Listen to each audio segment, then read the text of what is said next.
msomaji, Mungu Mwana. Nani msomaji? Mungu Mwana. Rudia tena, Mungu Mwana. Anasema kwa wakati wowote wapendwa, sikiliza, hakuna mtu aliyemwona nani? Isipokuwa nani msomaji? Mungu Mwana. Isipokuwa Mungu Mwana. Nini msomaji? Wachia pale msomaji. Unajua mpaka sasa tunapoongea kuhusu Yesu msomaji, haraka kitabu kitakatifu msomaji, naomba Marko 2 mstari wake wa 27 msomaji. Inasemaje? Marko 2 msomaji, soma haraka. Marko 2 mstari wa 27 msomaji, pale 27 inasemaje? Soma msomaji. Akawaambia Sabato ulifanyika 28 msomaji, 28 Biblia inasema Marko 2:28. Hapo mwana wa Adamu yule Bwana wa Sabato. Unajua unapoangalia kwa makini, wengi unajua kuna swali ambalo inaweza ikaibuka hapa ya kwamba huyu Yesu kwani yeye analinganisha tu na Ibrahimu, bora na si Adamu, lakini akasema mwana. Msomaji, haraka tunapoongea kuhusu Yesu, chimbuko lake vizuri msomaji. Haraka twenda Petero wa kwanza msomaji. Petero wa kwanza ama wa pili msomaji. Naomba unipe moja, anza mstari wa 3 nasemaje msomaji? Haraka. Petero wa pili mstari wa 3. Mstari wa 3 na kwanza wa 3. Anzia wa kwanza msomaji. Anasema inasemaje? Inasemaje msomaji? Soma. Ni Petro, mtume wa Yesu Kristo. Teremka. Wale waliopata imani moja na sisi. Teremka mbele zamani. Katika hali ya Mungu wetu, na Mwokozi Yesu Kristo. Teremka. Neema na iwe kwenu wapendwa. Na amani ongezwe katika kumjua Mungu. Teremka. Na Yesu Bwana wetu. Katika kumjua nani? Mungu. Na Yesu Bwana wetu. Hujamaliza. Kwa kuwa umeweza kuwa na umungu, umetukirimia vitu vyote. Yesu ameweza kuwa semaje? Vitu vyote. Ameweza kuwa na umungu, kwa hivyo ametukirimia vitu nini? Vyote. Teremka mwalimu. Unazaje uzima na utaua. Teremka. Kwa kumjua yeye aliyetuita kwa utukufu wake na wema wake. Teremka. Kristo huyu, maandiko yanasema ya kwamba ana uungu. Unajua mpaka sasa tunataka kupambana hapa msomaji. Waibrania haraka 1 nipe 3 mpaka 4 inasemaje msomaji? Haraka. Waibrania 1. Ni huko tunaangalia msomaji, soma. Waibrania 1. Naomba nipe kuanzia fungu la 3 msomaji. Pole inasemaje? Biblia inasema yeye kwa kuwa ni mng'ao teremka wa utukufu wake na chapa ya nafsi yake. Teremka. Akichukua vyote amri ya uwezo wake. Teremka. Akiisha kufanya utakaso. Teremka. Aliketi mkono wa kuume. Mkono wake wa kuume. Teremka.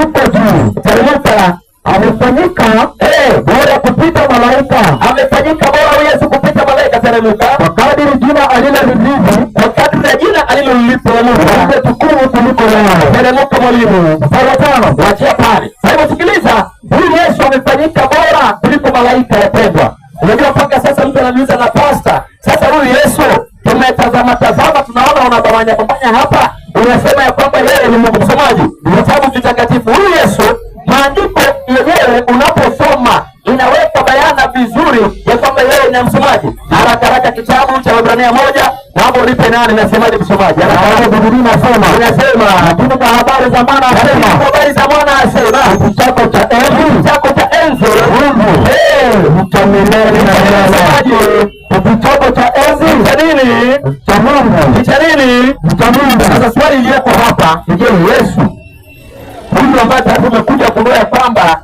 maandiko yanasema ni mwana wa Mungu, ya kwamba yeye ni Mungu. Swali liko sasa, je, Yesu mwenyewe alikubali ya kwamba yeye ni mwana wa Mungu na bila shaka anaweza basi kuabudiwa kama Mungu? Unajua mpaka saa hii swali ambayo iliyoko msomaji, naomba haraka urudie pale mahali ulianzia msomaji. Kitabu ambacho ni cha Yohana, soma tena 17:5 nasemaje msomaji? Haraka haraka. Yohana 17:5 inasemaje? Rudia, inasemaje? Yohana 17 Biblia inasema. Yesu akasema namna gani msomaji? Soma haraka. 17:5. 17:5. Na sasa Baba, utukuze mimi pamoja nawe, teremka kwa utukufu uliokuwa nao, teremka pamoja nawe kabla ya ulimwengu kuwako. Wajia pale. Msomaji, hata swali ambayo imo hapa ya kuweza kuuliza alafu nimalize, mwingine aingie, sijui kama dakika ngapi. Asante msomaji, haraka haraka msomaji. Pale kwenye andiko sasa, naomba sasa Yesu huyu yeye anasemaje msomaji? Kitabu kitakatifu cha Mwenyezi Mungu, naomba unipe Yohana 10. Msomaji haraka haraka. Yohana 10 ingia 30 alafu uteremke mpaka 33 inasemaje? 30 mpaka 33. Inasemaje msomaji? Soma. Biblia inasema kwamba mimi na Baba tu mmoja. Yesu akasema mimi na Baba tu nini? Mmoja. Teremka basi Wayahudi wakaokota mawe ili wampige. Teremka. Yesu akajibu, kazi njema nyingi nimewaonyesha. Teremka. Sitapeswa kwa Baba. Teremka. Kwa ajili ya kazi ipi? Teremka mwanangu. Hizo mnampiga. Teremka. Wayahudi wakamjibu, kwa ajili ya kazi njema. Hatukupigi kwa mawe. Hatukupigi kwa mawe. Bali teremka. Wakukufuru na kwa sababu wewe uliye mwanadamu wajifanya mwenyewe. Anajifanya nini? Mwenyewe. Teremka. Huyu Mungu. Je, ni kweli Yesu alijifanya msomaji? Ni kweli Yesu alijifanya msomaji? Mungu mwenyewe anasemaje kumhusu Yesu msomaji? Hiyo nilikwisha kusoma lakini rudia tena. Kitabu kitakatifu Waebrania 1:8 inasemaje? Waebrania 1:8 inasemaje msomaji? Kwa habari za nani? Waebrania 1:8. Soma haraka. Biblia inasema kwa habari za nani?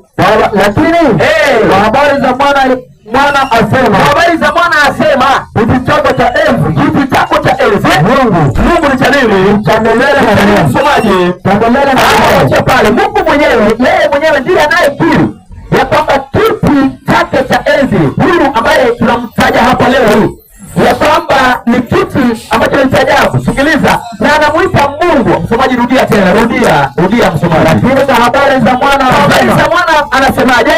Kwa habari za mwana asema. Anasema namna gani? Kiti chako cha enzi Mungu ni cha nini? Ni Baba amesema, si kweli?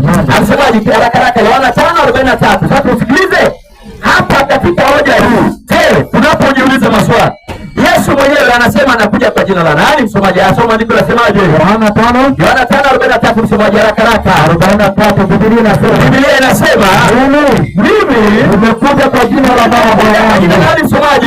Jina la Baba yangu. Kwa jina nani msomaji? Baba yangu. Nimekuja kwa jina la Baba yangu. Wala hamnipokei. Mwingine akija kwa jina lake, mwenyewe mtampokea huyo. Waachia hapa. Sasa Yesu akasema amekuja kwa jina la nani? Baba. Na ni kweli, unajua sisi sote hapa tumezaliwa, unakuta kwamba kila mmoja ana jina ya baba kando hapo, si kweli?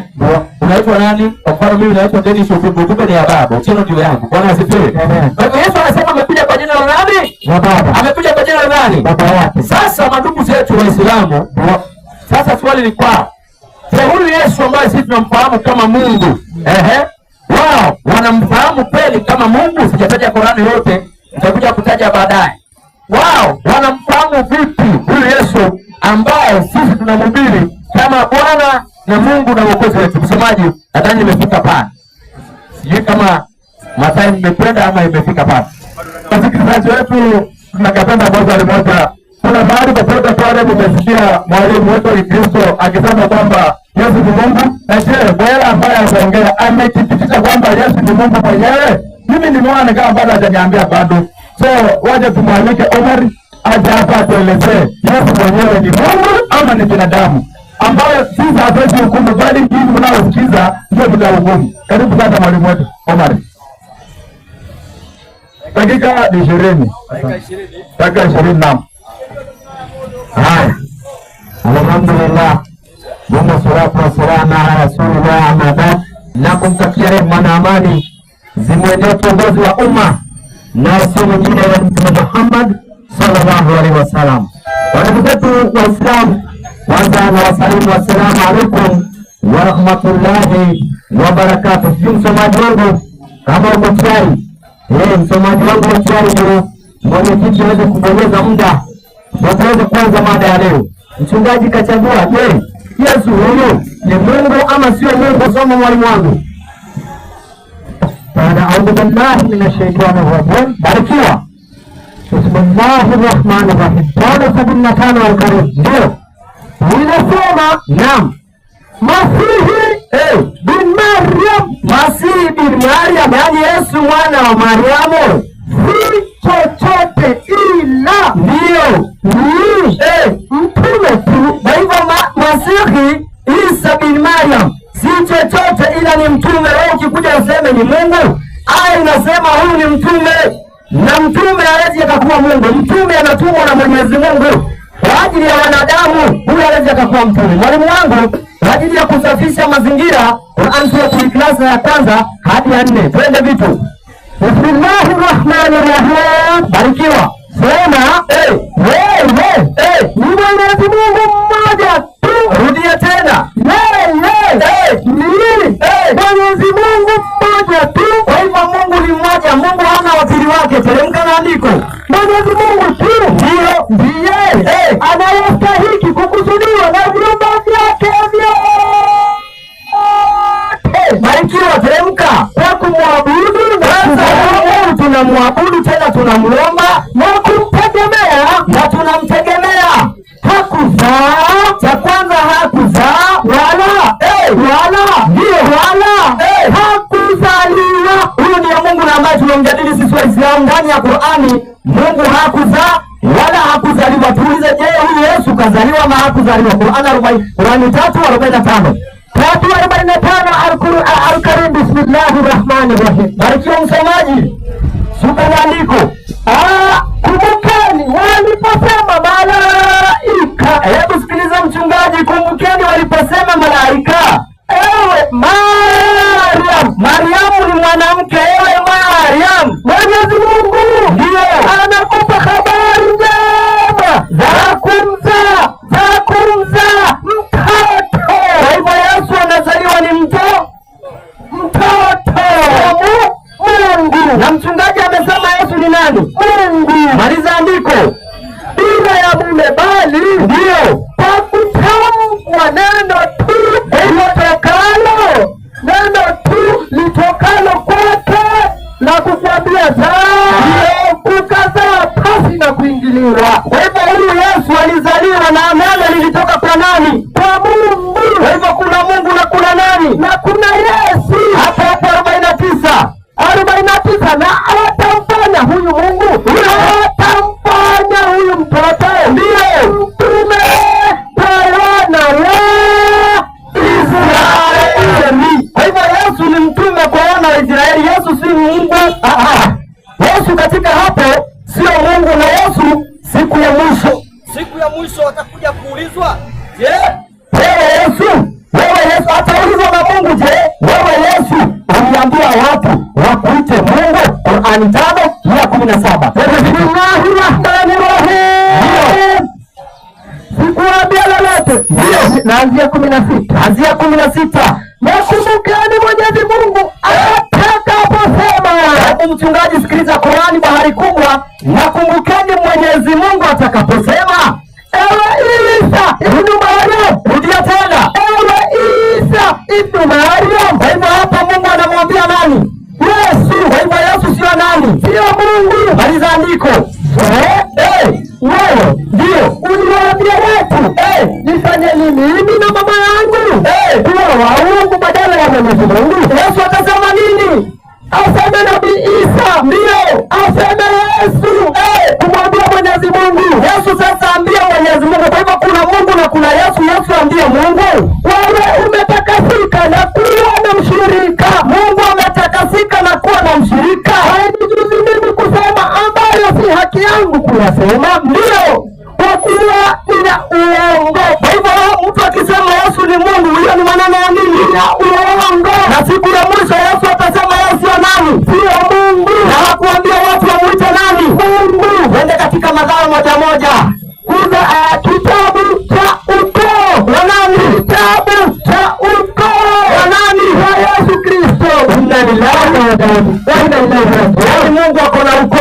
ukoo, generation. Mtuani soma hapa 16. Soma hapa 16. Mathayo 16 Mathayo endelea kusema. Ndio. Ndipo Herode alipoona ya kuwa amedhihakiwa na wale majusi. 1:16 Mathayo 1:16. Ndio. Imeenda mbio hiyo. Imekata breki. Yakobo ndio akamzaa Yusufu. Ndio tena Yakobo akamzaa Yusufu. Kwa hivyo mchungaji, Mungu wake akafanya nini? Akazaliwa. Na sisi tunajua Yesu ni mtume wa nani? Wa Mungu. Kuna Yesu na kuna Mungu. Lakini mchungaji anasema huyu mwenye amezaliwa ndiye nani? Ndiye Mungu. Inna lillahi wa inna ilaihi rajiun. 20:17 Mathayo. Ngapi? 20:17. 20:17. Tutaingia katika hizo nyanja. 20:17 ninaipata. Ndio. Bwana Yesu anawaambia, anasema hivi. Ndio. Yesu akawaambia, ndio, usinishike. Hapa Yesu anamwambia Mariam mama yake, usinishike. Usinishike Mariam. Kwa maana sijapaa kwenda kwa Baba. Rudia tena. Sijapaa kwenda kwa Baba. Kwa hivyo Yesu anafaa aende kwa nani? Kwa Baba. Teremka na andiko. Lakini enenda. Ndio. Kwa ndugu zangu kawaambie. Yaani Mungu ako na mandugu. Inna lillahi wa inna ilaihi rajiun. Teremka na andiko. Ninapaa kwenda kwa Baba yangu. Yesu anasema inafaa niende kwa Baba yangu. Naye ni Baba yenu. Naye ni Baba yenu. Kwa Mungu wangu. Ati nini? Kwa Mungu wangu. Rudia tena. Kwa Mungu wangu. Kwa hivyo Yesu ako na Mungu wake. Maliza. Naye ni Mungu wangu nini? Huyo ni Mungu wako mchungaji. Mungu wangu Yesu. Huyo ni Mungu wangu nini? Huyo ni Mungu wako mchungaji. Mchungaji kana habari. Yesu ana Mungu wake. Na Mungu wake ndio Mungu wetu. Mchungaji. Maandiko yanashuka kushuka. Mwalimu wangu. Sasa mchungaji mpaka maiki inakataa. Siaraga Mungu akikuru hawezi akazaa. Na siaraga na dasia hiyo mwenye amesikia hiyo lugha anaelewa. Mchungaji kakuja kaweka vitu katika Yohana 17 aya yake ya 5. Rudia aya yake 17:5. Yohana mtakatifu. Ndio. Ambayo inasema hivi. Ndio. Na sasa Baba, ndio unichunguze mimi pamoja nawe. Hawa ni watu wangapi? Wawili. Mimi na pamoja nawe. Hapo akakosea. Kwa sababu Yesu anasema na sasa Baba, unichunguze mimi pamoja nawe. Hii pamoja ni kiunganishi. Enda 21. 21. Hapo maliza hiyo 5 aya yake kwanza. Kwa utukufu ule na kuwa naye pamoja naye ndiyo kabla ya ulimwengu kuwako. Sasa hapa akamaanisha Yesu ako na utukufu, bimaana yeye ni Mungu. Hiyo ndio akili yake. Akasahau Yesu kuna maneno anasema hapo 21.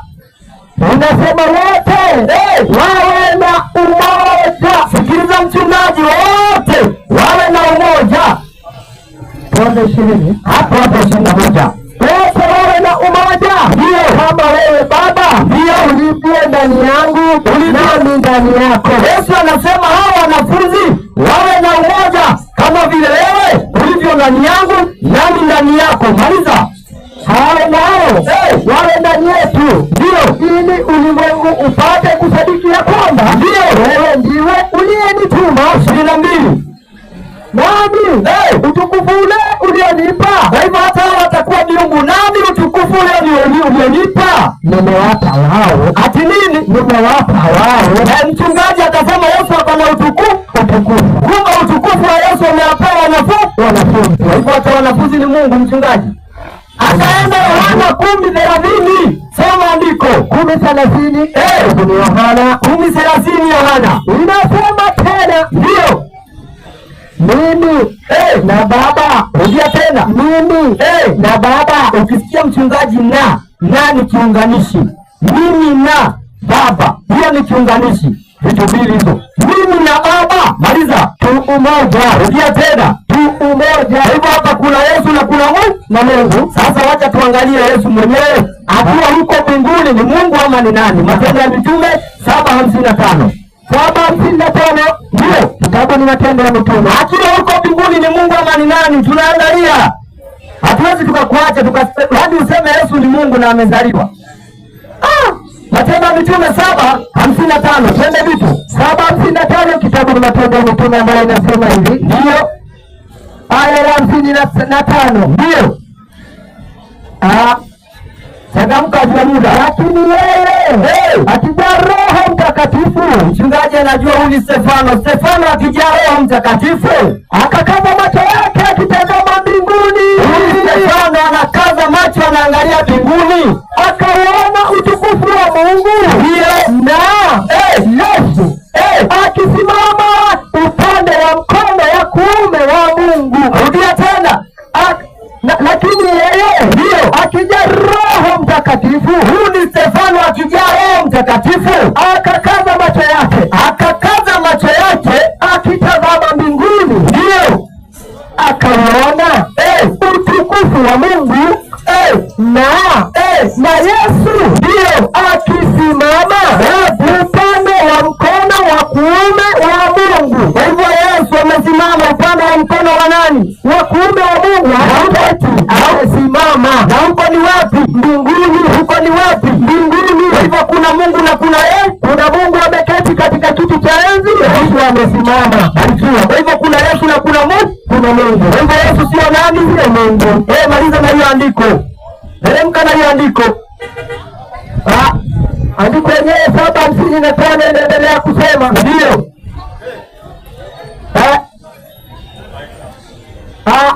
Na Yesu akiwa amesimama katika mkono wa kuume wa Mungu. Ndio. Akasema, tazama. Ndio. Naona mbingu zimefunguka. Ndio. Na Mwana wa nani? Na Mwana wa nani? Na Mwana wa Adamu. Rudia tena. Na Mwana wa Adamu. Kumbe Yesu sio Mungu, ni mwana wa nani? Wa Adamu. Mchungaji, upata hiyo. Mchungaji, sikiliza. Yesu sio Mungu, ni mwana wa Adamu. Yesu anasema yeye mwenyewe.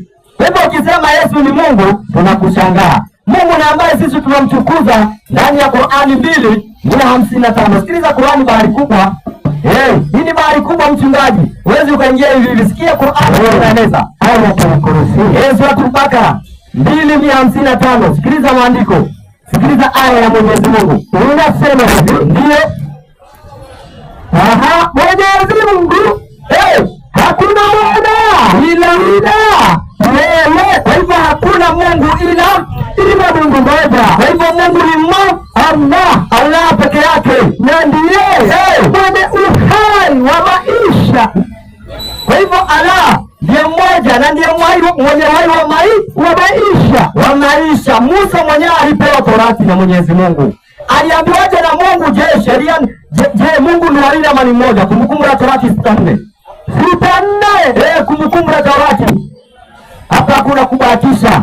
Kumbukumbu la Torati 6:4 inasema Mungu ni mmoja. Naam. Ndio. Sikia Israeli. Sikia Israeli. Ndio. Bwana Mungu wetu. Bwana ndiye mmoja. Lakini mchungaji anasema Mungu ni Yesu. Na tumeona kuna Mungu na Yesu. Na Mungu anaambia Musa Mungu ni mmoja. Utakuelewaje mchungaji? Kati Musa kapoa sheria anaambiwa na Mungu ni mmoja, mimi ni mmoja. Hakuna Mungu wawili. Je, Yesu aliambiwa haya maneno ama Yesu anayarudia haya maneno? 12:28. Enda penyewe mahali penyewe. 12:28 huko. Sadaka. Naam, ambayo inasema hivi. Ndio. Tena 28 inasema, na mmoja wapo wa waandishi akafika akawasikia akisemezana naye. Ndio. Akatambua ya kuwa amewajibu vyema. Ndio. Akamuuliza katika amri zote ni ipi iliyo ya kwanza? Mchungaji kama amesoma amri, Yesu anaulizwa katika amri zote 10 ni ipi iliyo ya kwanza? Yesu akamjibu ya kwamba ndio hii. Ndio. Sikia Israeli, ati Bwana Mungu wetu ni Bwana mmoja. Kwa hivyo Yesu anasema Mungu ni mmoja. Ulize Yesu ni Mungu ama si Mungu? 8:40 kitabu cha Yohana. Bwana Yesu anasema hivi, aseme tusikie katika kitabu cha Yohana 8:40. Ndio. 8:40 mpaka 10. Ingia hapo sasa.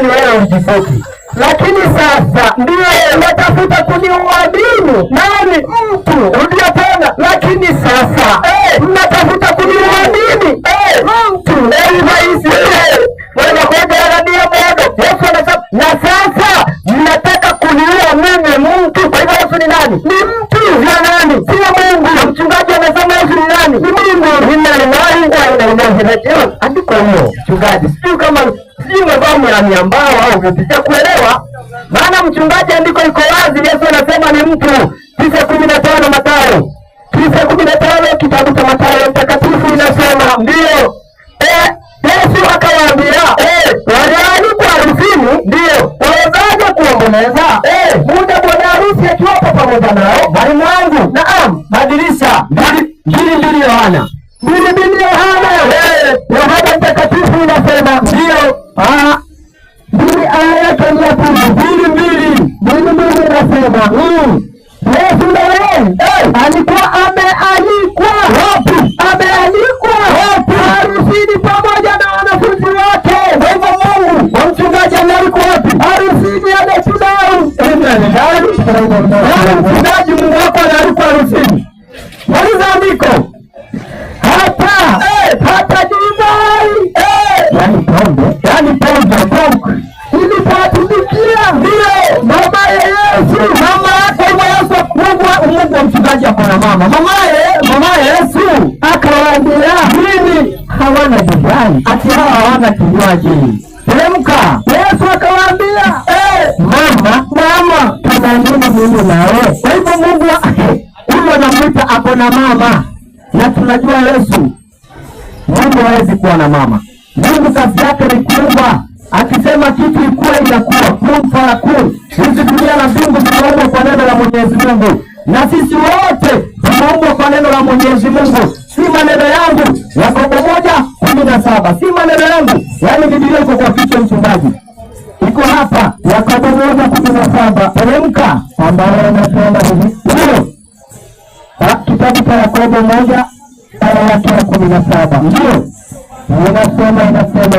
Yaani Mungu anaalikwa harusini. Bwana na mama, mimi nashangaa amri 10 ndio utakuaje? Nani atamheshimu mwingine? Mtihani huo. Teremka Yakobo 1:17. Kitabu cha Yakobo 1:17 inasema mwalimu. Ndio. Kila kutoa kuliko kwema, kila kutoa kuliko kwema, na kila kitolewacho ndio kutoka Mungu, ndio kutoka juu. Kwa hivyo kila kitu hutoka juu, hushuka kwa Baba wa mianga, hushuka kwa Baba wa mianga wote. Hakuna kubadilika, kwake hakuna kubadilika, wala kiburi cha kugeuka, wala kiburi cha kugeuka. Sasa hapa huyu ni Yesu.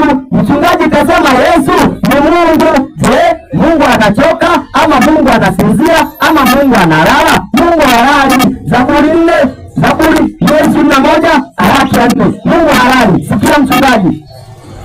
Zaburi 124 aya 4. 121 aya 4 inasema hivi. Ndio. Kama sikaenda wapi? Dakika ngapi? 121 aya 4 inasema ndio. Hata sinzia wala hatalala usingizi. Rudia tena. Ndio. Hata sinzia wala hatalala. Huyu ni Mungu. Mungu hatasinzia wala hatalala usingizi. 8:24 Mathayo. Usikie kama huyu Yesu alilala. 8:24. Ukawa msukosuko mkuu baharini. Sikia, kukaa msukosuko mkuu baharini, hata chombo kikafunikizwa na mawimbi. Ndio. Naye alikuwa amelala usingizi. Kumbe Yesu katika chomboni amelala. Yaani amelala usingizi. Yesu amelala usingizi. Na mchungaji anasema ni Mungu. Na Biblia inasema Mungu halali wala hasinzii. Mchungaji sitakuelewa. Hivi ukisema Yesu ni Mungu, umepinda nyanja gani? Yohana 6:4. Kitabu cha Yohana. Ndio maana anaomba kwa kufunga macho. 6:4 inasema ndio Pasaka.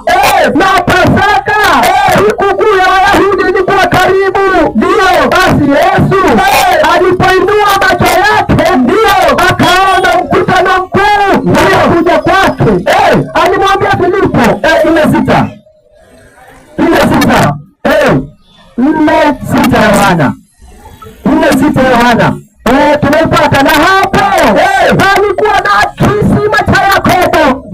mmoja anajua Yesu kuna mahali alienda akampata mwanamke kwenye kisima. Hapo palikuwa na kisima cha Yakobo.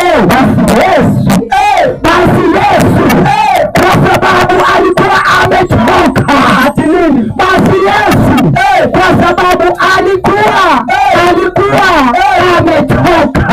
Mungu wake anachoka, na Mungu wetu Waislamu hachoki. Mungu wetu Waislamu dola bila kula hukufuan ahad, yani hakufa wala hakuzaliwa wala hana anayefanana naye hata mmoja. Mchungaji mtihani, ukija hapa utuambie huyu Mungu mwenye aliyekuwa amechoka ni nani? Mungu anachoka sasa. Mungu hapendi tena. Mungu tumemwona kwa bahari amelala, akiwa kwenye chombo analala. Mungu halali. Sisi kuelewa mchungaji Rubela mwalimu wangu ndani ya Qur'ani 2:55. Aya tunaangalia sifa za Mungu. Ndio. Unasema bismillahirrahmanirrahim. Sikia sifa za Mwenyezi Mungu ndani ya Qur'ani. Tunakufunza, tunakutia kwenye chuo upate kuelewa Mungu halali wala hasinzii. Mwenyezi Mungu hakuna bwana ila yeye. Ndiye mwenye uhai wa maisha. Kwanza Mungu ndiye mwenye uhai wa maisha. Msimamia kila jambo. Msimamia wa kila jambo. Kusinzia. Wacha kulala, kusinzia. Hakumshiki wala kulala. Kwa hivyo hata kusinzia tu hawezi akasinzia. Hata kulala hakuwezi kukamshika. Maliza andiko hivi yake peke yake, vyote vilivyomo mbinguni na vilivyomo katika ardhi. Sasa hapa kuna mtu ambaye alikuwa anabishana na Ibrahimu kuhusiana na Mwenyezi Mungu. Enda hapo 158. 258 inasema 258 hakumfikia yule aliyehojiana na Ibrahimu. Kuna mtu mchungaji na kutia kwenye chuo, kuna mtu alihojiana na Ibrahimu na Mola wake, kwa sababu Mwenyezi Mungu alimpa ufalme. Kwa sababu huyo mtu alikuwa amepewa ufalme, Ibrahimu aliposema Mola wangu ni yule ambaye huhuisha na kufisha. Kwa hivyo Mola wangu Ibrahimu ni yule anahuisha na kufisha, yani anaweza ua na akawacha ingine kuwa hai. Yesu hawezi akafanya hivyo. Teremka. Yeye akasema mimi pia nahuisha na kufisha. Kuna mtu naye pia akajifanya hivyo, akasema mimi naweza ua na nikabakisha hai. Teremka. Ibrahimu akasema ndio Mwenyezi Mungu mleta jua mashariki, basi wewe tuomeshe magharibi. Kwa hivyo Mungu anatoa jua mashariki, analipeleka wapi? Magharibi.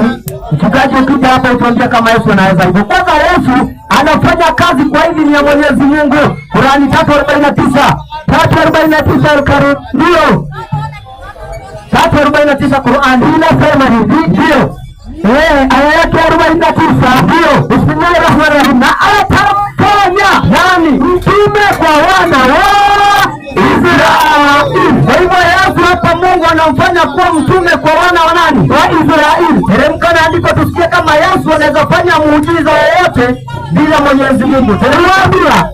Nimekujilieni na hoja kutoka kwa Mola wenu. Kwa hivyo Yesu akona Mola wake. Hakuna Mola wake. Teremka. Ndio na kuumbieni katika udongo kama sura ya ndege, ndio kisha nampuliza, ndio mara anakuwa ndege kwa idhini ya Mwenyezi Mungu. Kwa hivyo Yesu anafanya muujiza kwa idhini ya nani? Kwa Mwenyezi Mungu. Ingia katika Biblia tuone kama ni ukweli ama sio ukweli. Matendo ya Mitume 2:22. Matendo 2:22. Inasema yaani mchungaji sasa umekalia msumari. Sidana inaingia tu pole pole. Hiyo dawa inaweza. Pole pole tu. Enyi wanaume wa Israeli, sikia andiko. Enyi wanaume wa Israeli, sikilizeni maneno haya. Ndio. Sikilizeni maneno haya. Ndio. Yesu wa Nazareti. Huyo Yesu wa Nazareti. Yesu wa Nazareti. Yesu wa Nazareti. Ndio tena. Hivyo Yesu ni nani? Si nani? Mungu. Maliza. Mtu aliyedhihirishwa kwenu na aliyedhihirishwa kwenu na Mungu kwa miujiza na ajabu na ishara. Kwa hivyo Yesu alifanya miujiza kwa uwezo wa nani? Kwa Mungu, na sio uongo. 11:48. Malize aya kwanza ishara. Maliza. Ambazo miujiza hizi ajabu na ishara ndio ambazo Mungu alizifanya kwa mkono wake kati yenu. Kwa hivyo Yesu alifanya miujiza kwa mkono wa nani? Kwa Mungu, sio mkono wake. Alikuwa anatumia nguvu za nani? Za Mungu. Kwa hivyo kuna Mungu na kuna Yesu. Na sisi Waislamu tunajua Yesu ni mtume, sio Mungu. Waislamu takbir. Allahu akbar. Waislamu takbir. Allahu akbar. Hatujamaliza mchungaji. 11:48. 11:48. Maandiko yanashuka kushuka. Kitabu cha Yohana 11:48. Ndio. 11:48 Yohana inasema Anzia 38 ama 35. 11:35. Sasa asijui mwenye kiti kaenda wapi. Dakika harakisha hiyo andiko basi. Hatunaambia 45 ambayo inasema hivi. Yesu akalia machozi. Hapa Yesu analia machozi. Teremka. Yesu akalia machozi. Ndio. Basi Wayahudi wakasema, angalieni jinsi alivyompenda. Ndio. Bali wengine wao wakasema, hapa kuna mtu amekufa anaitwa Lazaro. Yesu kuja akaanza kulia machozi. Teremka. Huyu aliyemfumbua macho yule kipofu hakuweza kumfanya na huyu asife. Hapa Yesu watu wanaulizana. Yesu anafanya watu wenye hawaoni, anafanya wanaona. Mbona huyu amekufa na akona siku ile? Mbona asifufue? Teremka. Basi Yesu hadi akuugua tena nafsini mwake. Bali Yesu akiugua tena nafsini mwake, akafika kwenye kaburi, nalo lilikuwa ni pango. Akafika kwenye kaburi, nalo lilikuwa ni pango. Pale ni Lazaro yupo. Teremka. Na jiwe limewekwa juu yake. Ndio. Yesu akasema, ondoeni jiwe. Yesu akasema, mchungaji, Yesu akasema, ondoeni jiwe. Teremka. Martha dada yake yule aliyefariki, kuna Martha dada yake yule aliyefariki Lazaro, akamwambia, ndio Bwana, ananuka sasa. Huyo ananuka, maana amekuwa maiti siku 4. Teremka. Yesu akamwambia, mimi sikukwambia ya kwamba ukiamini utaona utukufu wa Mungu? Ndio. Basi wakaliondoa lile jiwe. Yesu akainua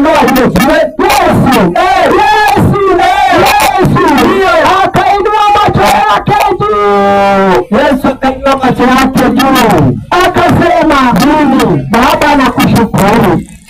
Mungu nakushukuru kwa kuwa umenisikia. Mchungaji, ukija utuambia na Mungu mgani kati yenu Mungu? Yesu anasema, Mungu nakushukuru. Maliza. Kwa kuwa umenisikia. Kwa hivyo Yesu alikuwa anamuomba Mungu. Wewe sio Mungu.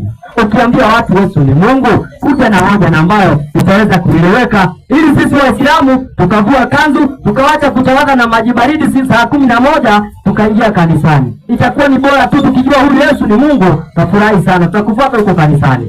Sijui dakika ngapi? Dakika ni 1. Hii dakika 1 tutarudia andiko moja tu. Yohana 1:49. 1:49 ndio cha Yohana.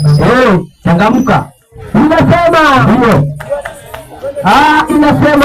Inasema. Nathanieli akamwambia, umepataje kunitambua? Yesu akajibu akamwambia, kabla Filipo haja kuita, ulipokuwapo chini ya mtini. Hebu rudi 45. Tuanze 45. Filipo akamwona na Nathanieli akamwambia, ndio tumemwona yeye aliandikwa na Musa katika Torati na manabii. Nani? Yesu.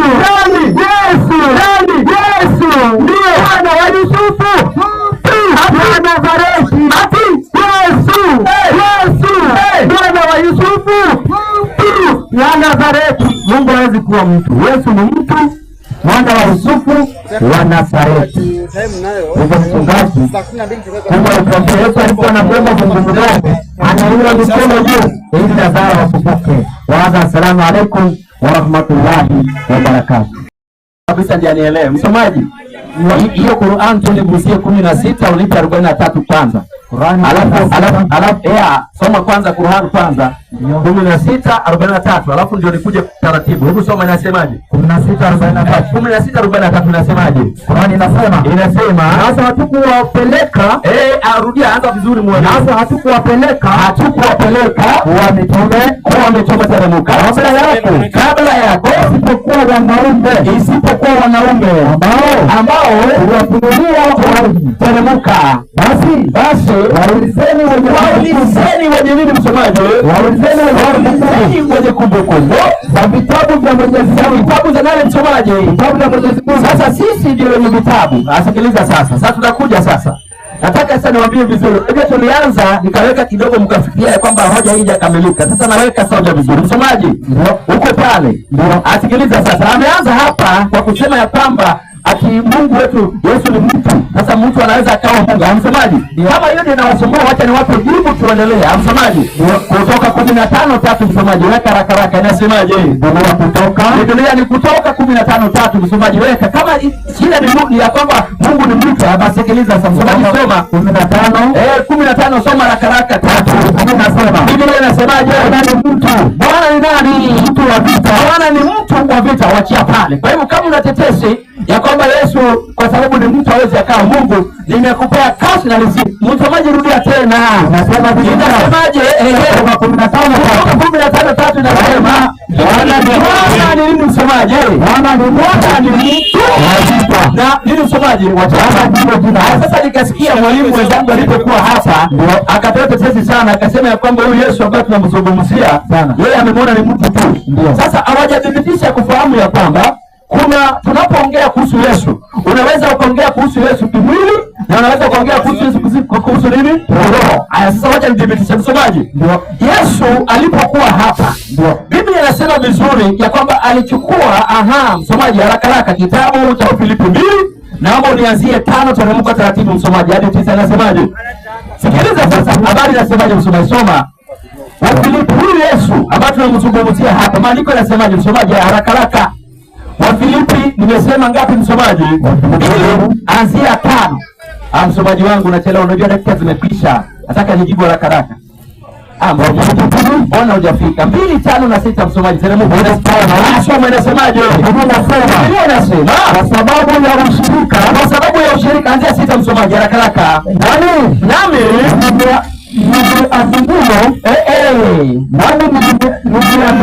niliambililo ndilo literemka ya kwamba yeye alianza kazi njema kwa moyo.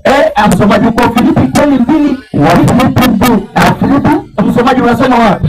Samahani, wa Filipi 2 nimesema 2 msomaji 6. Mbona unanichelewesha? Unasema wewe umenipoteza. Msomaji soma ambaye yeye hata alikuwa ni namna ya nani msomaji?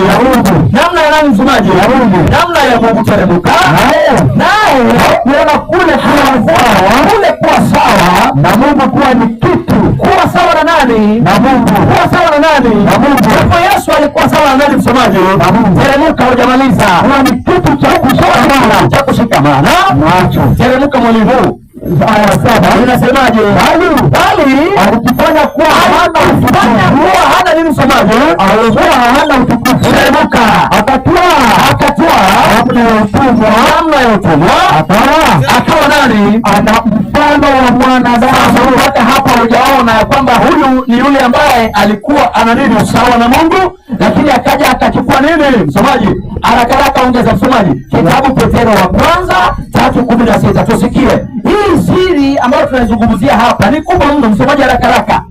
Wa Timotheo wa kwanza 3:16, haraka msomaji. Na sijataja Qur'an, nataka utaje Qur'an 2:3. Anasema msomaji wa kwanza 3:16 anasemaje? 3:16 hivi inasema ya kwamba nanyi muwe na dhamira njema katika neno hilo.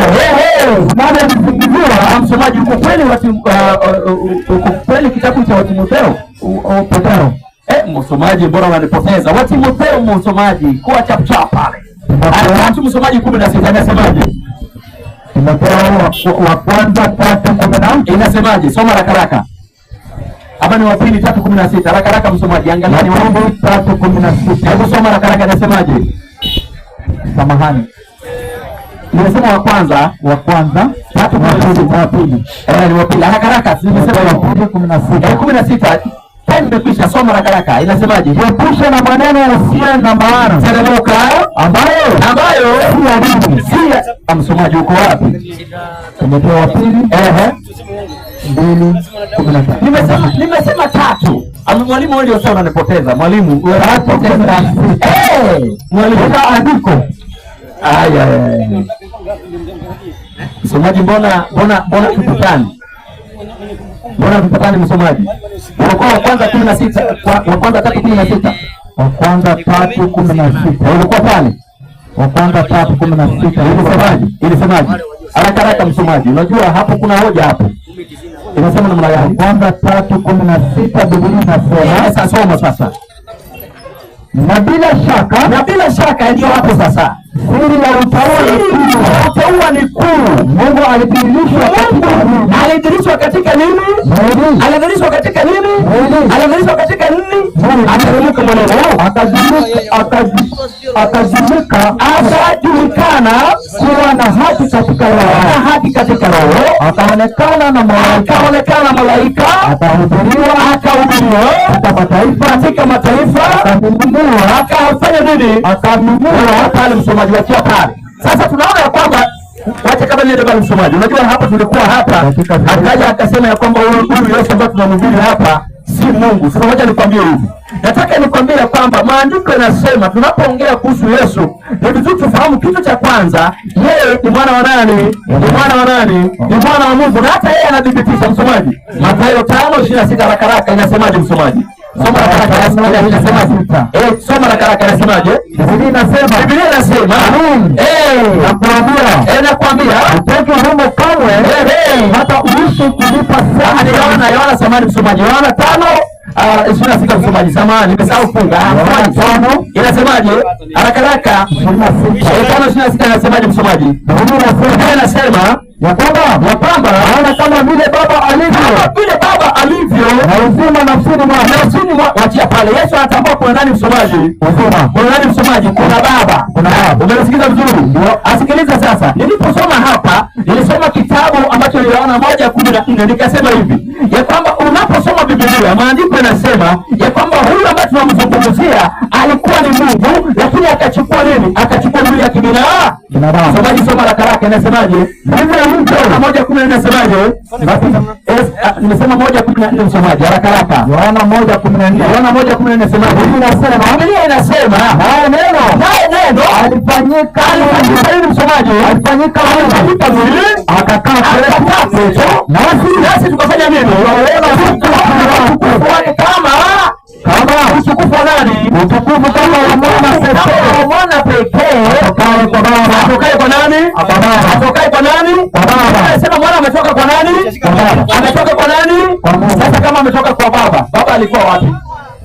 Baba anakuanga wapi? Msomaji, kitabu cha Mathayo 6:9. Haraka msomaji. 6:9. Mathayo 6:9 msomaji. Haraka inasemaje? 6:9 inasema. Soma haraka msomaji. Basi nyinyi. Soma teremka msomaji. Basi nyinyi fanyeni hivi. Baba yetu uliye wapi? Achia pale. Sasa swali. Nimekwisha kumaliza. Yesu alitoka wapi? Sasa kile la swali ambalo ni ngumu hapa ni pale jamani. Nimemaliza lakini ni kama uliuliza maswali ambayo umeenda dakika 10. Masaa imeenda sana. Masaa dakika ngapi? Umeenda dakika 10. 10 kweli? Kwa hivyo niwachie pale. Si Mungu niongeza mbili nijitetee, niongeze fungu moja msomaji. Hata tunisome Qur'an moja tu tumalize msomaji. Utarudi kwa maswali. Qur'an moja tu msomaji. Ongeza mbili. Sawa msomaji. Nipe Qur'an pale 43 msomaji. Alafu uende fungu la 84 msomaji. Hebu soma inasemaje? Qur'an 43. Hebu soma msomaji. Na mimi nisikosa kusoma Qur'an hapa. Msomaji soma inasemaje? 43 ngapi? Nimesema 43 84 inasemaje? 84 inasemaje? Sasa msomaji wangu wewe ndio umenitokezea time lakini haisu kesho. Msomaji soma inasemaje? Mwalimu soma fungu. Nimesema Qur'an 43 84. 43 84. Qur'an inasemaje? Na yeye ndiye anayeabudiwa mbinguni. Teremka.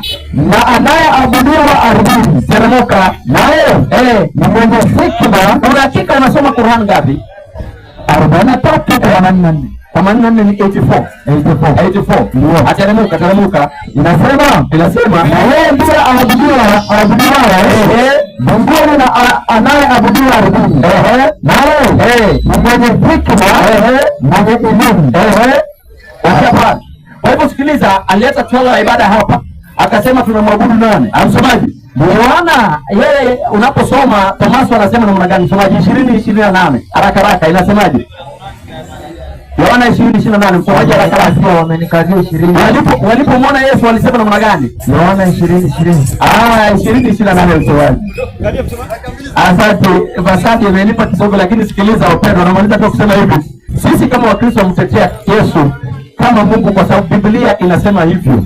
Unapopitia sehemu mbalimbali zile ambazo nilikuwa nimesema pale awali, inaweka vizuri kwamba anastahili kuabudiwa kwa sababu yeye ni Mungu. Asante. Sijui niulize swali. Bado time. Okay, sawa. Wassalatu wassalamu ala sayyidina Muhammad wa ala alihi wa ashabihi wa sallam, amma ba'd. Alhamdulillah, tunamshukuru Allah tabaraka wa taala kwa neema ya Uislamu. Kwa maana Muislamu ni mtu mwenye fahamu zake. Hawezi kuketi dakika 5 akasema hivi, dakika 10 akasema hivi. Muislamu anakuwa na msimamo, amantu billahi thumma istaqam. Yaani Muislamu anamwamini Mwenyezi Mungu, anakuwa na msimamo. Sasa mchungaji alipokuja hapa, kwanza kabisa ametaka kutufundisha kwamba Yesu ni Mungu, lakini kila andiko linampiga chenga. Dakika 20 za mwanzo nimempa kijana wangu, mwalimu wangu, lakini kaona bado nijampa mwalimu wangu pia dakika 10 hizi, lakini nimeona acha nisimame japo kwa dakika moja niweze kumrekebisha. Kwanza Mithali 18:17 au Mithali 18:19. Angalia Mithali 18:17 inasemaje? Inasema akitetea kwanza huonekana kuwa na haki, lakini jirani yake huja akufanyaje na kumpunguza. Yaani mtu anapojitetea mwanzo au wa kwanza huonekana pengine ana haki, lakini anapokuja shahidi au anapokuja jirani yake, basi tumekuja kwa ajili ya kumchunguza. Kwanza kabisa Qur'ani inasemaje? Qur'ani sura 5 aya 72. Qur'ani 5:72. Sura Maida. Ndio. Kwa jina la Mwenyezi Mungu mwingi wa rehema mwenye kurehemu. Simame. 5:72. 5:72. Acha nifikie maeneo mwalimu wangu 5:72 nasema hivi. Inasema 5:72. Teremka. Bila shaka wamekufuru wale waliosema Mwenyezi Mungu ni Masihi Isa bin Maryam. Bila shaka hajakuwa Masihi alisemaje? Wengi wana wa Israeli, hakika mwabuduni Mwenyezi Mungu na Mola wangu na Mola wenu pia. Mwenyezi Mungu anasema kwa hakika wamekufuru, wamemtukana Mungu. Haya mambo unayosema hapa mchungaji ni matusi makubwa, wamemtukana Mungu.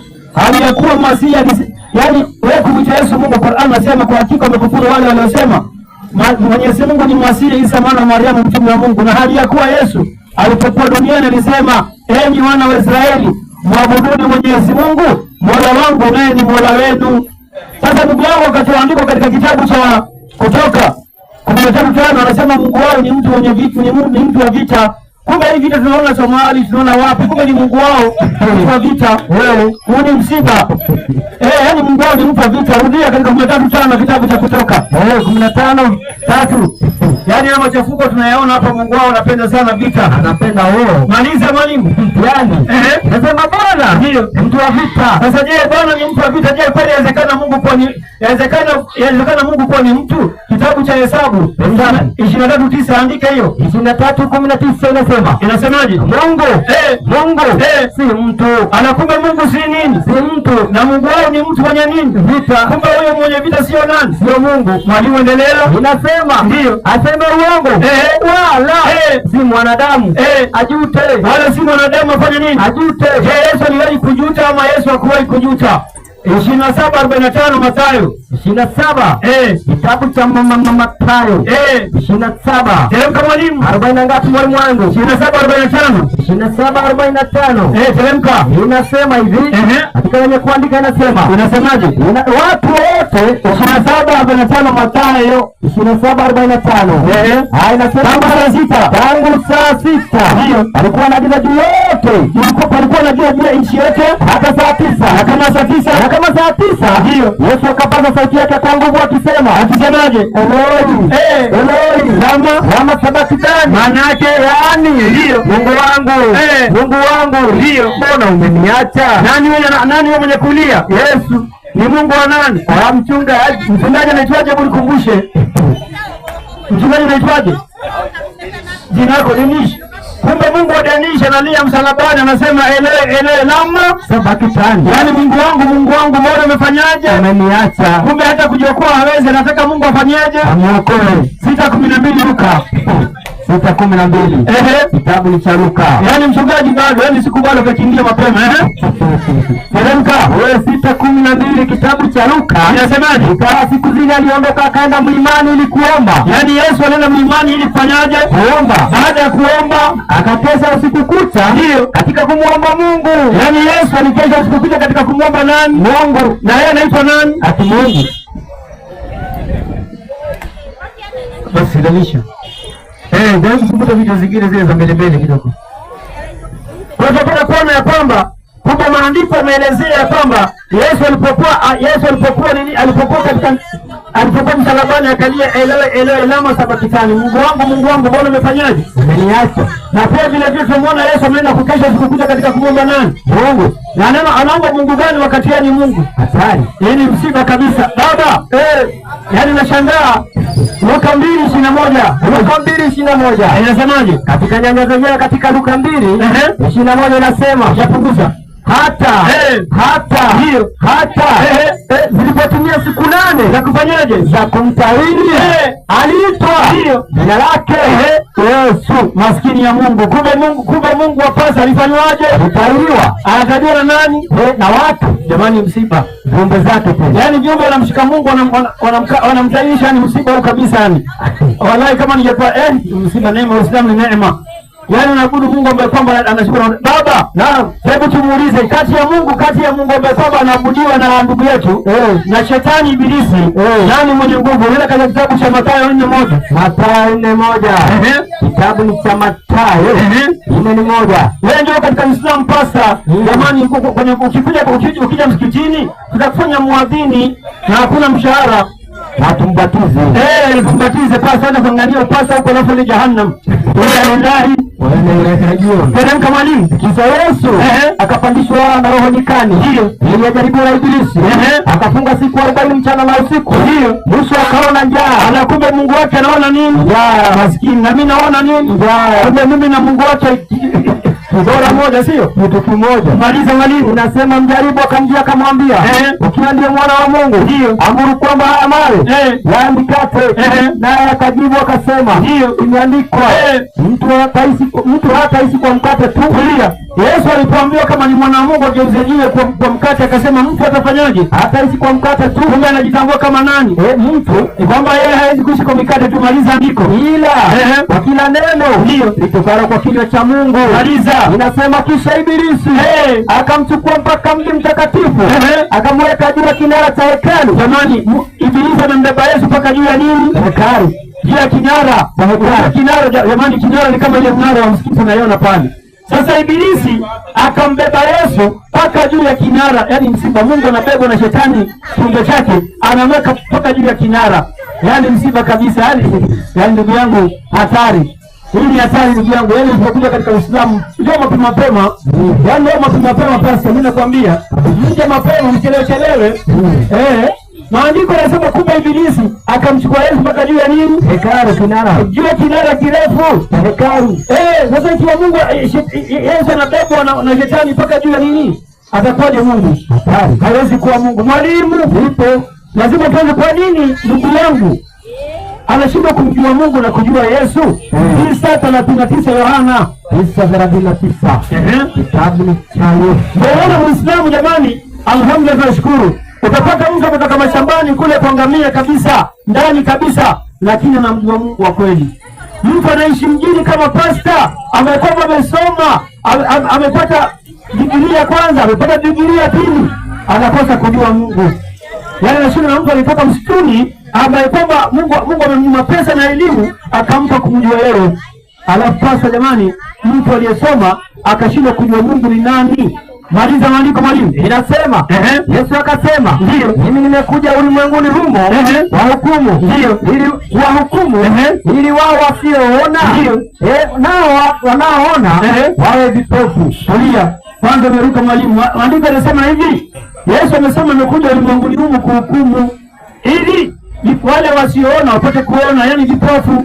Kwa maana aliweza kuwapofua macho wale vipofu ambao kwamba walikuwa haoni, na wale wanaona wale vipofu, na pasa anaona mpasa haoni.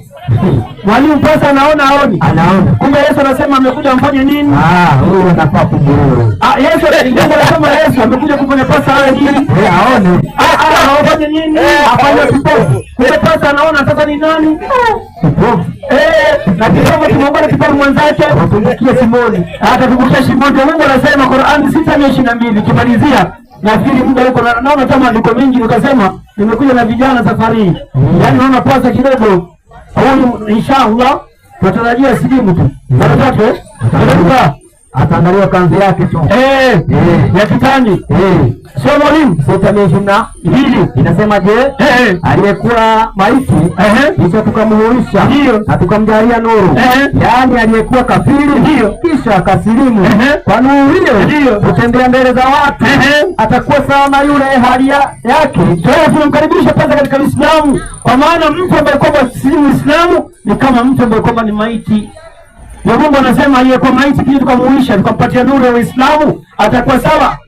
Atakuwa sawa na yule ambaye kwamba na nini? Kwa hiyo tunaona pasa tunakwambia jamani, njoo araala. Ndio Qur'ani inamalizia ikisema, ama Qur'ani inaweka wazi haiwezekani Yesu kwa ni Mungu. Ndio Mungu akasema 5:16 Al-Karim.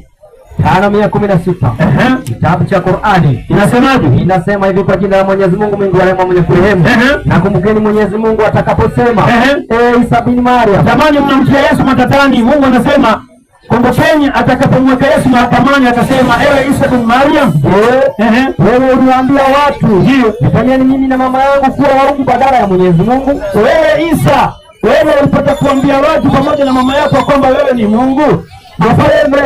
Nabii Isa, ndio wewe umetakasika na kuona mshirika. Maliza. Hainijuzi mimi kusema ambayo si haki. Hainijuzi mimi kusema ambayo kwamba si haki yangu. Kusema kuwa inasema kusema kuwa ni ya uongo. Tulia. Kwa hivyo ningelisema mimi ya kwamba mimi ni Mungu. Msomaji leo kula vizuri leo lunch kula vizuri kesho. Ndokana ule vizuri. Maandiko yanasema, maandiko yanaelezea inaelezea Yesu yuko mahakamani siku ya Kiyama. Kilichompeleka mahakamani ni watu kumcha Mungu. Mungu anasema, ewe Yesu, ewe Isa, wewe je, ulipata kuambia watu wa kuabudu wewe pamoja na mama yako? Yesu asema, jamani, mimi sikusema. Jamani, kama ningelisema wewe ungelijua. Mungu unajua. Unaona unapata kuona kwamba kuna watu wanasema Yesu ni Mungu, na pia vile vile kuna wale watu wanaabudu Maria wakisema Maria ni Mungu. Kwa hiyo naona kidogo ni muone Pastor Huruma asije akafunga virago mapema akasema kesho haji. Salamu alaykum wa rahmatullahi wa barakatuh. Baba, kwa kuwa Baba ampendaye mwana naye humwonyesha yote anayeyatenda mwenyewe. Teremuka hata na kazi kubwa, teremuka zaidi kuliko hizo, teremuka atamwonyesha ili ninyi mpate kustaajabu. Msomaji, umesoma Yohana wa kwanza 5:20. Unajua sasa msomaji wangu ndiye ananipoteza kidogo, nikimwambia mahali anaenda nasoma kwingine. Yohana sana. Msomaji, hebu soma haraka. Yohana wa kwanza. Yohana wa kwanza waraka, not waraka, ni Yohana wa kwanza. Yohana wa kwanza 5:20 msomaji. Ulikuwa pale kweli? Kwanza. Soma wa kwanza 5:20 msomaji. Naomba inasemaje? Soma haraka. Soma msomaji, soma. Nasi wajua kwamba mwana wa Mungu amekwisha kuja teremuka, naye ametupa akili kwamba tufanye nini? Tumjue yeye aliye wa kweli, nasi tumo ndani yake yeye aliye wa kweli, yani ndani ya mwana wake Yesu Kristo. Wake nani msomaji? Wake Yesu Kristo. Alafu huyu ni nani? Yesu. Huyu hujamaliza fungu msomaji. Huyu Mungu ndiye Mungu wa nini? Wa kweli. Wachia pale. Kwa hivyo sikiliza wapendwa, sisi kama Wakristo tunamwamini Yesu kama Mungu. Unapoangalia kwa makini jinsi ilivyoanza ni kwamba yeye ni Mungu Bwana, akachukua mwili, alipochukua mwili akazaliwa. Sasa alipozaliwa alikuwa hapa ili afanye ni msomaji haraka. Kitabu cha Petro wa kwanza 2:21. Samahani, nyamaza tu. Aone masaa. Asante. Msomaji soma, inasemaje? Petro wa kwanza na usome 2:21 msomaji, inasemaje? Yesu huyo alipoonekana, alionekana kwa sababu gani? Msomaji, soma haraka haraka. Alionekana hapa awe kielelezo. Msomaji, soma. Sababu ndio. Soma msomaji. Ndio mlioitiwa, maana Kristo naye aliteswa kwa ajili yenu, akawaachia kielelezo. Msomaji, akawaachia kielelezo, mfuate nyayo zake. Msomaji, mfuate nyayo zake. Msomaji, mfuate nyayo zake. Sikiliza sasa, Yesu alipoonekana alikuja kwa ajili ya kutupa kielelezo, ili kwamba tuweze tukafuata nyayo zake. Wameongea hapa ya kwamba Yesu wetu huyu alikuwa anasikia njaa. Yesu huyu alikuja tu kuonyesha kielelezo kwamba watu watasikia njaa, majaribio yatakuja. Yes, watu, lakini alitupa kielelezo kwamba unaweza ukasimama unapoitetea imani yako. Msomaji, wameniambia masaa imekwisha, lakini nataka niwaambie hivi, siku ya kesho tutaanza mapema na hoja zetu zitakuwa moja moja, jinsi ambavyo tulianza, na tutaziweka vizuri.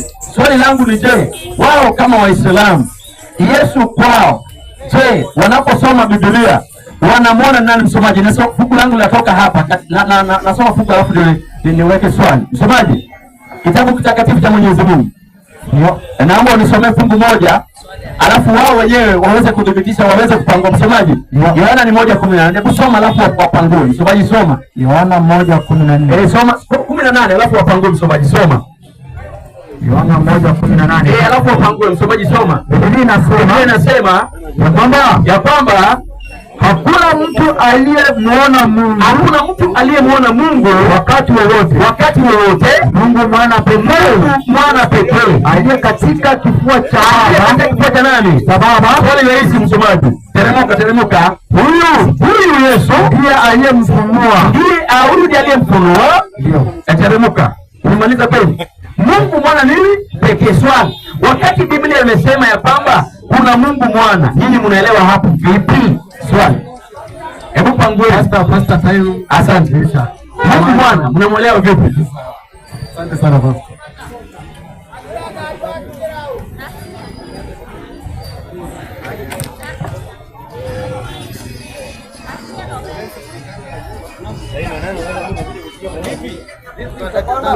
Na anatakana kufunzwa, kwa maana debate au mjadala unapoambia ulio swali unakwenda kuuliza swali. Kwa hiyo mimi nashangaa ametaka kuuliza, je, nyinyi Waislamu kwenu Yesu ni nani? Ama Yesu mnamjua vipi? Ndio na Biblia imesema hivi kwamba yeye ni Mungu mwana. Asante. Anasema yeye, Biblia anasema yeye ni Mungu mwana. Kwa hivyo kama kuna Mungu mwana, kuna Mungu Baba.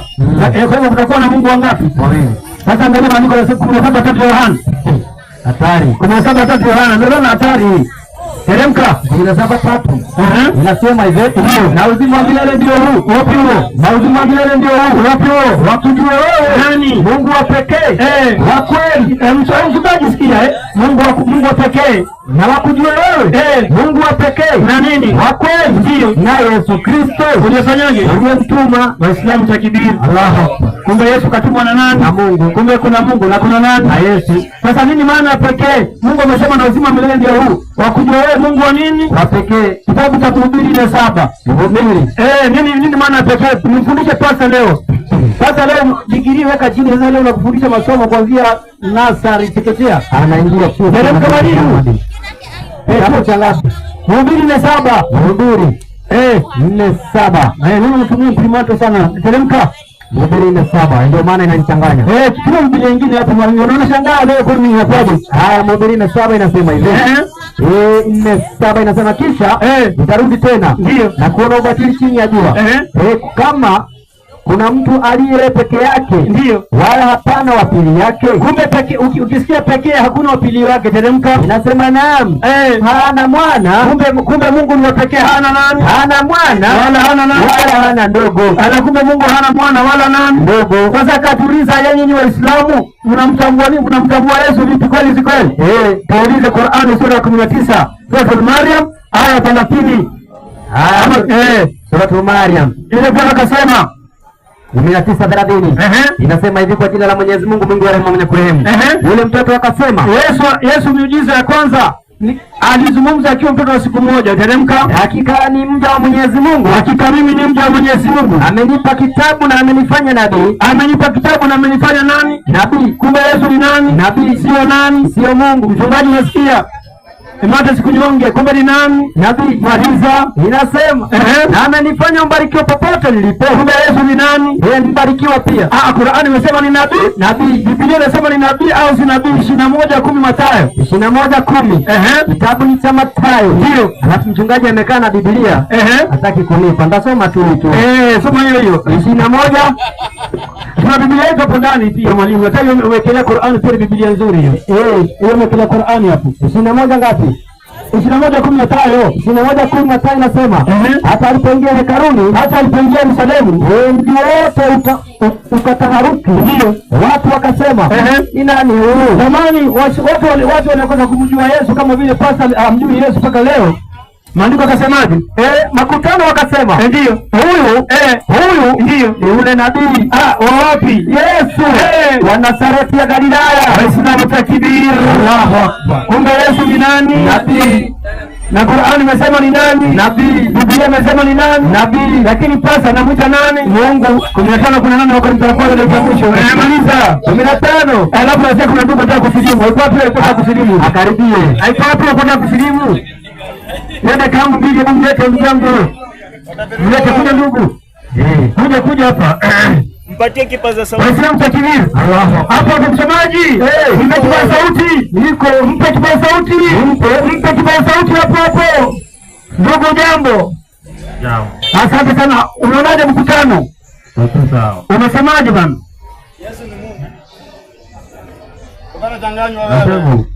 Unasema kweli? Unataka kuwa Muislamu au hutaki? Nataka. Sema ashhadu an la ilaha illa Allah wa ashhadu anna Muhammad Rasulullahi. Waislamu takbir.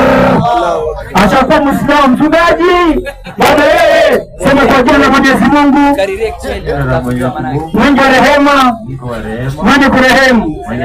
Nakubali na kukiri ya kwamba Mungu ni mmoja na Muhammad ni mtume wake na Yesu ni mtume wake. Tayari kwa Muislamu ndugu yangu. Katika jina za Kiislamu napenda gani? Kuna Ali, kuna Hassan, kuna Muhammad, kuna Ibrahim, kuna Yusuf, kuna Hassan, kuna Hussein. Unataka gani ndugu yangu? Mapito hayo. Hassan takbir. Waislamu takbir. Mashaallah, dakika imekwisha bado. Asalamu alaykum wa rahmatullahi wa barakatuh.